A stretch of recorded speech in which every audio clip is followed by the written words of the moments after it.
नमस्कार किसान भाइयों, आपका स्वागत है यूट्यूब चैनल मंडी भाव राज में। मैं दिनेश चंद पाटीदार। और किसान भाइयों, जो केरल राज्य हैं वहाँ पर सबसे पहले फलों और सब्जियों पर एमएसपी तय की जा रही है और वो 1 नवंबर से लागू कर दी जाएगी। तो केरल ऐसा पहला भारत का राज्य बनने जा रहा है जो फलों और सब्जियों पर एमएसपी तय कर रहा है।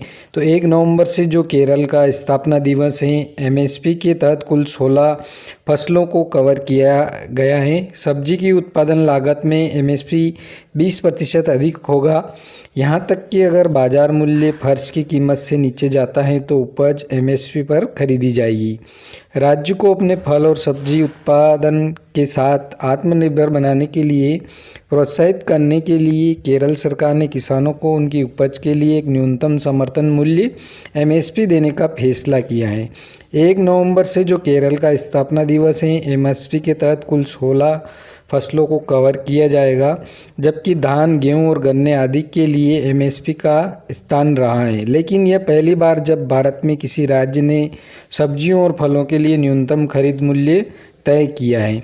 फसलें जो एमएसपी के अंतर्गत आएगी उनमें टेपियोका 12 रुपये किलो, केला 24 से 30 रुपये किलो, अनानास 15 रुपये किलो, ककड़ी 8 रुपये किलो, टमाटर 8 रुपये किलो शामिल हैं।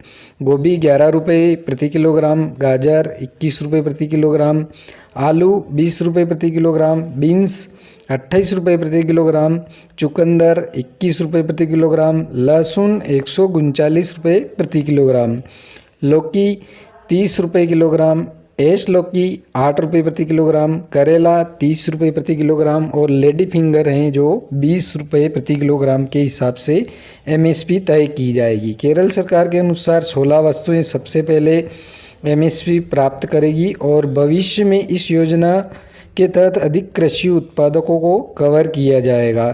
तो ये पहली बार है कि राज्य में उत्पादित सब्जियों के लिए फर्श की कीमत तय की जा रही है और केरल ऐसा करने वाला पहला राज्य है। यह किसानों को सहायता देने के साथ ही राहत देने वाला है।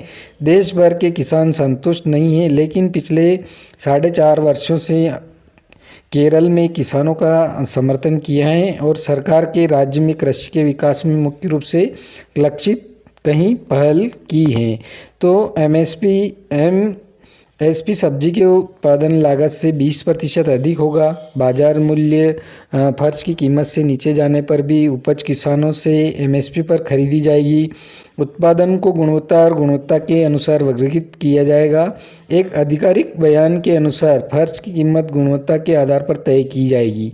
पहले चरण में सब्जियों की 16 किस्मों को कवर किया जाएगा और नियमित आधार पर एमएसपी मूल्य को संशोधित करने का प्रावधान भी रखा गया है। तो मुख्यमंत्री जी ने कहा है कि स्थानीय स्वशासन निकायों की इस योजना में महत्वपूर्ण भूमिका होगी और क्योंकि वे सब्जियों की खरीद और वितरण का समन्वय करेंगे।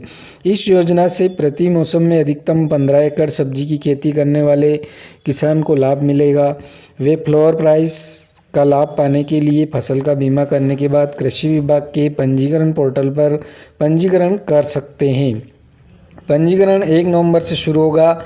विजयन ने कहा कि इस योजना में कोल्ड स्टोरेज की सुविधा और उपज के परिवहन के लिए प्रशिक्षित वाहनों की तरह पूरी आपूर्ति श्रृंखला प्रक्रिया की भी परिकल्पना की गई है। तो मुख्यमंत्री जी ने यह भी दावा किया कि राज्य में पिछले 4.5 वर्षों से सब्जी का उत्पादन 2 गुना से अधिक 7 लाख मीट्रिक टन से बढ़कर 14.72 लाख मीट्रिक टन हो गया है। तो उन्होंने कहा है कि इस साल प्रत्येक सब्जियों और कंद फसलों के लिए अतिरिक्त 1 लाख मीट्रिक टन उत्पादन बढ़ाने का लक्ष्य भी रखा गया है। तो ये थी किसान भाइयों केरल से जो पूरी रिपोर्ट है। केरल भारत का ऐसा पहला राज्य बनने जा रहा है जो कि सब्जियों पर एमएसपी तय कर रहा है और सब्जियों की एमएसपी जो 1 नवंबर से लागू कर दी जाएगी, जो कि केरल में पहली बार इस प्रकार की प्रक्रिया प्रारंभ की जा रही है किसानों के लिए। तो ये बहुत ही अच्छी खबर है और किसान भाइयों के लिए भी